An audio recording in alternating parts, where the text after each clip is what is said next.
Good morning friends. आज मैं आपको जो अपना ट्रेडिंग जर्नल दिखाने जा रहा हूँ, इसके अंदर आपको समझना होगा कि आपको क्यों ट्रेडिंग जर्नल बनाना चाहिए, उससे हमें क्या फायदे होते हैं एंड आप क्या क्या उसके अंदर इंक्लूड कर सकते हैं। देखिए, ये मेरा ट्रेडिंग जर्नल है। इसके अंदर मैं अपनी जितनी भी ट्रेड्स होती हैं उसका सब यहाँ पे मैं अपना रिकॉर्ड रखता हूँ।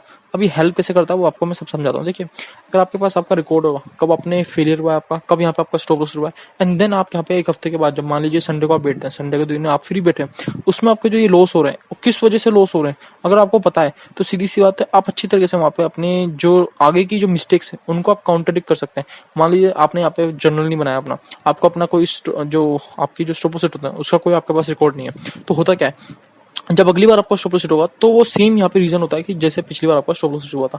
तो अगर आप उसका यहाँ पे जर्नल बनाते हैं, अच्छे से उसका रिकॉर्ड रखते हैं, तो आपको अपनी मिस्टेक आपकी दिखती है कि आखिर मिस्टेक क्या थी, उसमें मेरी गलती क्या हुई, एंड उसको आप आगे जाके सही कर सकते हैं। सीधी सी बात है, एंट्री गलत हो गई कि मेरा यहाँ पे टारगेट सही नहीं था, क्या मेरा स्टॉप लॉस छोटा था, वो आप देख सकते हैं कि आप किस तरह से मार्केट में काम करना है।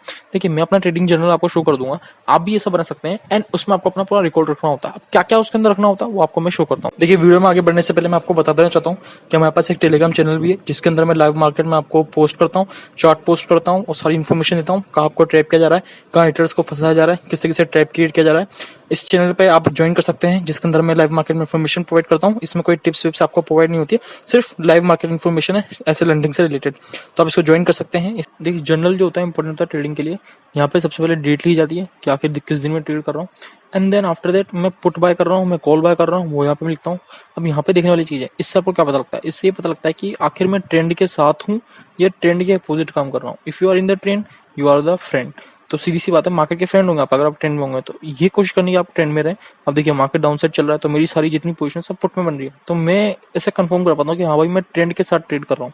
फिर दिन उसके बाद देखता हूँ मैं मेरी पोजीशन क्या बन रही है, क्वांटिटी में कितनी ट्रेड कर रहा हूँ, हाँ सर बिल्कुल सही है, कितने बाय करता हूँ, कितना मेरा स्टॉक एसएल होता है। आप एसएल भी चेक करेंगे तो ऐसा नहीं है एसएल मेरा फ्लेक्सिबल रहता है, ऐसा नहीं मैं एसएल फिक्स करके चलता हूँ 50 पॉइंट का तो 50 पॉइंट का ही रखूंगा, 40 पॉइंट का तो 40 पॉइंट का रखूंगा, नहीं ऐसा नहीं होता है। मैं जो होता है एसएल उसको फ्लेक्सिबल करता हूँ, क्योंकि मेरा अगर 40 पॉइंट का एसएल है, उसको पहले में अगर देखा जाए तो आप देखेंगे तो मेरा 30 पॉइंट का एसएल हुआ करता था, वो हिट हुआ करता था। अब मैं उसको कंट्रोडिक्ट कर लेता हूँ कैसे, देखिए धीरे धीरे टाइम के साथ आपको समझ में आता है आपको क्या करना है। आपके पास मान लीजिए 40 पॉइंट का एसएल है, अगर वो 40 पॉइंट का एसएल लेके आप थर्सडे को ट्रेड करने जाएंगे तो आपका एसएल हिट होगा। क्यों होगा? क्योंकि अगर मार्केट ने थोड़ा टाइम वेस्ट कर दिया एंड देन उसके बाद आपका थोड़ा सा अपोजिट मोमेंटम कर दिया तो आपको एसएल ले जाएगा मार्केट। क्यों ले जाएगा? क्योंकि यहाँ पे सीधी सी बात है, आपका 40 पॉइंट का एसएल था, इसने क्या करा, आपके 20 पॉइंट खा गया, ये 20 पॉइंट आपके ये खा गया, तो सीधी सी बात है एसएल हिट होना ही है। तो उस 40 के एसएल को आपको 60 का करना पड़ेगा। किस दिन? आपको थर्सडे के दिन।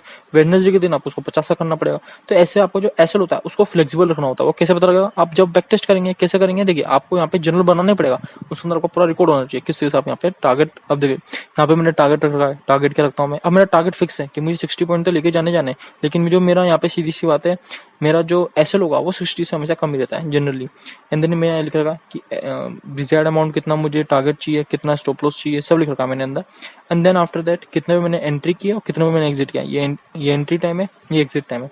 ये भी इंपॉर्टेंट होता है लिखना। वाइट इज इंपॉर्टेंट बिकॉज हम ऑप्शन बायर को जो चाहिए होता है मोमेंटम चाहिए होता है छोटे समय में, तो ये जो होता है दिखाता है कि भाई आपने कितने ट्रेड होल्ड किए। तो इस पर भी मैं आइडेंटिफाई कर पाता हूँ कि आखिर मैं जो ट्रेड होल्ड कर रहा हूँ वो लॉजिकल है या नहीं है। कि मतलब मान लीजिए अगर मैं ट्रेड होल्ड कर रहा हूँ कि मैं ट्रेड को जल्दी एग्जिट कर दे रहा हूँ कि आधे एक घंटे में मेरी ट्रेड कंप्लीट हो जा रही है, ऐसा तो नहीं मैं 2-3 घंटे लेके बैठा हूँ, क्योंकि ऑप्शन बायर ऐसा नहीं करते हैं। सीधी सी बात है, ऑप्शन बायर्स को मोमेंटम चाहिए छोटे समय में। अब देखिए उसके बाद क्या होता है, उसके बाद मेरा पीएनएल यहाँ पे कि मैंने एग्जिट किया प्राइस पे इतना, ये मेरा पीएनएल। अब देखेंगे तो लॉस ऐसा नहीं है मुझे नहीं होते, मुझे भी लॉस होते हैं, लेकिन मुझे लॉस कम होते हैं बेसिकली। अब देखिए यहाँ पे लॉस हुआ 700 का, उसी वक्त प्रॉफिट भी 1300 का हुआ। यहाँ पे मैंने ये प्रॉफिट लगा है, लॉस हो रहा है, प्रॉफिट हो रहा है, लॉस हो रहा है। तो मैं लॉस को क्या करता हूँ, लॉस तो ले रहा हूँ लेकिन साथ साथ में प्रॉफिट भी अच्छा खासा ले रहा हूँ। फिर देखिए ब्रोकरेज भी यहाँ पे लिखता हूँ मैं। फिर then after that net profit कितना इन दोनों से निकला, इन दोनों का मतलब इसमें से ब्रोकरेज हटा के नेट प्रॉफिट ये लिखा, ये विन या लॉस ये लिखा मैंने, ब्रेक इवन है तो ब्रेक इवन लिखा। एंड देन आखिरी में ये सबसे इंपॉर्टेंट है, देखिए आपको रेटिंग करनी होती है कि आपने जो ट्रेड लिया वो उसकी रेटिंग क्या है। मतलब मान लीजिए मेरा प्रॉफिट हुआ है लेकिन वो प्रॉफिट से मैं संतुष्ट हुआ नहीं हूँ, उसको मैं बी रेटिंग दूंगा, सी रेटिंग दूंगा, डी रेटिंग दूंगा, ए रेटिंग दूंगा, वो आपको देखना है। तो यहाँ पे देखिए मैं अपने आपको ए रेटिंग दे रहा हूँ, सी रेटिंग दे रहा हूँ, डी रेटिंग दे रहा हूँ, बी रेटिंग दे रहा हूँ, काफी मेजोरिटी आपको बी ए मिली है। ये होता है तरीका किस तरीके से मार्केट में आप अपना जर्नल क्रिएट करते हैं। एक्यूरेट जर्नल इसी तरीके से बनाया जाता है मार्केट में, समझ गया आप यहाँ पे किस तरीके से ये हुआ, ये आपको शो करना है। एंड देन फिर आपको यहाँ लिखना आपका सेटअप क्या था। तो सेटअप मेरा ये भी क्या, ये भी बहुत इंपॉर्टेंट है। अगर मैं यहाँ पे सेटअप चेंज करता रहूंगा तो मैं ट्रेडिंग में कभी सक्सेसफुल नहीं हो पाऊंगा। मुझे एक सेटअप को पकड़ना, उसी को बार बार टेस्ट करना है। क्या मैं एक सेटअप को पकड़ के बार बार टेस्ट कर रहा हूँ? बिल्कुल सर, वही कर रहा हूँ मैं। तो ये अच्छी चीज होती है। तो जर्नल आपको एक तरीके से आपका ट्रेडिंग का चेहरा आपके सामने रखता है कि आप क्या कर रहे हो ट्रेडिंग में। तो तो यहाँ पे हुआ क्या है, आप एसेट हंटिंग और प्राइस एक्शन कंसेप्ट का ही यूज कर रहे हो ट्रेडिंग के अंदर, तो अच्छा है, क्योंकि हमारा सिर्फ एक ही सेटअप है, उसको मैं यूज करता हूँ, उसी को मैं काम में आगे ले रहा हूँ। फिर देन कमेंट क्या है, कमेंट मतलब होता है कि आपने आज गलती क्या की है, आपसे आज अच्छी चीज क्या हुई, आपने मिस्टेक क्या की, एंड देन आखिर में देखेंगे तो मैं सब कुछ यहाँ पे नोट डाउन करता हूँ। मिस्टेक क्या हुई आपको अपने, मैंने यहाँ लिख रखा है रेड में, बिलीव ऑन योर सेटअप, तो सेटअप पे आपका बिलीव होना चाहिए। कभी मैंने सेटअप पे बिलीव ना किया हो, उसकी वजह से एंट्री छूट गई हो, तो वो कैसे हम यहाँ पे काउंटर कर सकते हैं, एंड सब कुछ यहाँ पे मैं लिखता हूँ। ओके, उसके बाद क्या होता है एंड में आप देखेंगे तो मार्केट में मैं यहाँ पे चलता हूँ एंड में, नीचे शीट नंबर 1 ही है ये। एंड में आप देखेंगे तो एंड में मेरा प्रॉफिट है, टोटल ब्रोकरेज है, टोटल करके यहाँ पे मेरा निकाल रखा है मैंने। फिर शीट नंबर 2 पे जाएंगे तो शीट नंबर 2 पे क्या होता है, नंबर ऑफ ट्रेड मैंने कितनी ली है, उसमें से विन कितनी है, उसमें से लूज कितनी है, परसेंटेज निकल जाता है। एंड देन ये बहुत इंपॉर्टेंट है, ये काफी ज्यादा आपको बनाना पड़ेगा, ये तो बनाना पड़ेगा आपको। इंपॉर्टेंट कैसे, देखिए जून में मेरे पास कैपिटल था 20,000, अभी जून खत्म होगा, उसके बाद कैपिटल कितना होगा, कैपिटल चेंज कितना हुआ मेरा, वो देखना बहुत इंपॉर्टेंट है। फिर देन ऐसे हर महीने का मैं यहाँ पे बनाता जाऊंगा, तो ये इंपॉर्टेंट है, ये भी आप बना के रखना। अगली शीट पे चलते हैं, वो भी ज्यादा इंपॉर्टेंट है। देखिए अगली शीट जो है पूरा ग्राफिकल रिप्रेजेंटेशन है, जिसके अंदर मैं रिप्रेजेंट करता हूँ अपने प्रॉफिट को, किस तरह से आपका प्रॉफिट एक्सपोनेंशियल इंक्रीज होना चाहिए। देखिए बहुत इंपॉर्टेंट है, ये जो है चार्ट बहुत इंपॉर्टेंट है, एक्सपोनेंशियल आपका प्रॉफिट यहाँ पे इंक्रीज होना चाहिए। यहाँ मैंने डेट लिख रखी है, इनके सामने उनको प्रॉफिट लिख रखेंगे, कितना मेरा ओवरऑल प्रॉफिट है। 20,000 कैपिटल पे अभी तक मैं 15 तारीख तक 6,736 का प्रॉफिट निकाल चुका हूँ, तो काफी अच्छा है।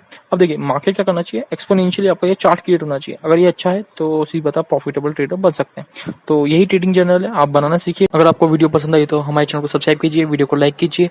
मैंने डिस्क्रिप्शन में टेलीग्राम चैनल का लिंक दे रखा है, जिसको आप ज्वाइन कर सकते हैं, जहाँ मैं लाइव मार्केट की इन्फॉर्मेशन प्रोवाइड करता हूँ, चार्ट प्रोवाइड करता हूँ, किस तरह फंसा जाता है, रिटेलर्स को ट्रैप किया जाता है, वो वहाँ पे मैं बताता हूँ सब कुछ। तो आज के लिए बस इतना ही, धन्यवाद।